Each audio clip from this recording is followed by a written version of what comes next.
welcome to the channel. Here I share Scareful stories. Stories to make you scared, make you think, make you wonder, and maybe, just maybe, make you a little more careful. If you like what you see, please give the video a like, leave a comment down below, and consider subscribing to the channel. I surpassed my goal of 5 subscribers, so now I'm shooting for the big 10. Go big or go home, right? If you haven't already watched the Ray and Jennie Kehlet videos, please do so. Their story deserves far more attention than it's been given since 2015. And speaking of another mystery from 2015, let's get into the Scareful story of Jeremiah Foco. Jeremiah Foco, often called Jay by his friends, went missing on July 22, 2015 from Seattle, Washington, when he was only 34 years old. Originally from Standish, Michigan, Jeremiah is an Eagle Scout who graduated at the top of his high school class. From all accounts, Jay is quite smart. His ACT score fell into the top 10% nationally. His dad has said that even smart people say he was smart. After high school, Jay made his way to Washington State to attend DigiPenn Institute of Technology in Redmond, Washington, leaving after 1 year. After working a few jobs here and there, he landed a job in software, and at the time he went missing, he was working as a software engineer at Oracle. From all accounts, Jeremiah's life in Seattle was full of friends. Jeremiah enjoyed golf, snowboarding, and spending time with his friends. At the time of his disappearance, he was living alone in an apartment in Seattle's International District, located on 6th Avenue South. Jeremiah was working from home on July 21, 2015, and late in the afternoon he reported to his manager that his hard drive had crashed, and so he'd come into the office the next day to fix it. Cameras at his apartment complex show him parking his car around 8 p.m. and doing the same again later that night at 12:07 a.m. There are no reports of footage of him leaving the complex. Despite that, Jeremiah did not show up for work on July 22nd. When Jay didn't show up for work, his manager became concerned. The manager called police and requested a well check. Police went to Jeremiah's apartment, knocked, and received no answer. Meanwhile, Nina Roth, Jeremiah's half-sister, had last spoken with her brother on July 20th.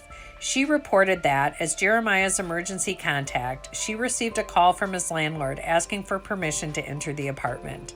When the police entered, his laptop, phone, wallet, and keys were not there and are presumed to have been taken by Jeremiah when he left. There were no signs of a struggle or anything amiss in the apartment.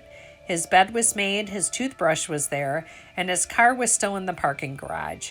Note that although police entered the apartment and took note of how things were, they were not allowed to search through his belongings. There's always a point in cases of missing adults where, if there are no obvious signs that a crime has been committed, police are restrained in their ability to completely investigate because adults are allowed to voluntarily disappear if they want to. Jeremiah's dad has said that he didn't feel Jay had any reason to walk away from his life. After receiving the request to enter the apartment and learning that her half-brother was missing, Nina called her and Jeremiah's mother. She tried to reassure her mother, saying that it was nothing to freak out about, but as hours and then days passed, they knew something was seriously wrong. It must seem so surreal to find out that a loved one has gone missing, made all the worse by being half a country away. Jeremiah's friends started a Facebook page to try and get information out about Jay's disappearance and to get help in finding him. The Facebook page reported that the last activity in his bank account was on July 20th. The last time he used his public transportation pass was also on July 20th. One post says that there was iCloud activity on July 22nd, the day he went missing, with either Jay or someone else accessing his contacts, calendars, and bookmarks, and that his cell phone last pinged from downtown Seattle on July 23rd, the day after he went missing. An exact location was never determined. Another post says that all iCloud activity stopped around the same time cameras showed Jeremiah returning to his apartment at 12:07 a.m. on the 22nd. And another says that activity in his bank accounts, bus pass, and iCloud prior to his disappearance was in line with his normal usage.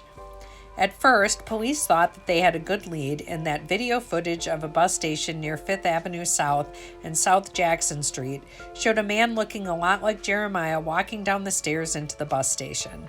The man had a backpack on, and Jeremiah would have been transporting his laptop to the office. Also, he often took the bus from this station to his job at Oracle.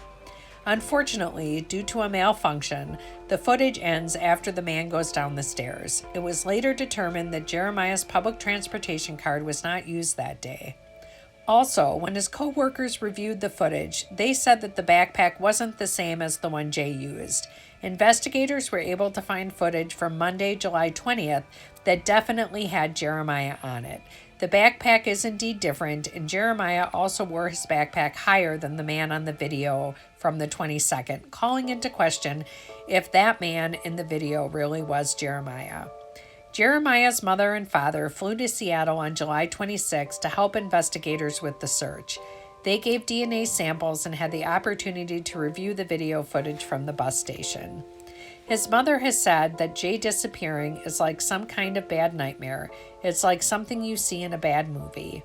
His dad was also left at a loss to understand what happened to his son, asking, where would he go? What for? He had a good life. Later, his dad would theorize that perhaps his son was just in the wrong place at the wrong time, as not much else seems to make sense to him. As days passed, friends plastered Seattle with missing posters, organized searches, and pushed to get the word out to everyone they could about their missing friend. Police returned to the apartment complex to do a sweep of areas like the roof and maintenance rooms to make certain Jeremiah was nowhere on the premises. Months passed with no new leads. Eventually, Jeremiah was evicted from his apartment, and his friends waited for his belongings to be removed so they could collect them for safekeeping. This also gave them the opportunity to go through his things looking for clues. They did find the clothes that he was seen wearing in the video of him returning his car and returning to the apartment complex at 12:07 a.m. on the 22nd, so they know that he must have changed his clothes before he left, which also means that unfortunately they have no idea what he was wearing at the time of his disappearance. No new updates have been posted to the Facebook page since 2020. Investigators have said that there is no evidence of foul play in Jeremiah's disappearance, and they also have no leads. Did Jeremiah voluntarily leave his life? Was his dad right? And was he just in the wrong place at the wrong time? What do you think happened to Jeremiah? Leave a comment down below and let me know. And until next time, stay safe and stay careful.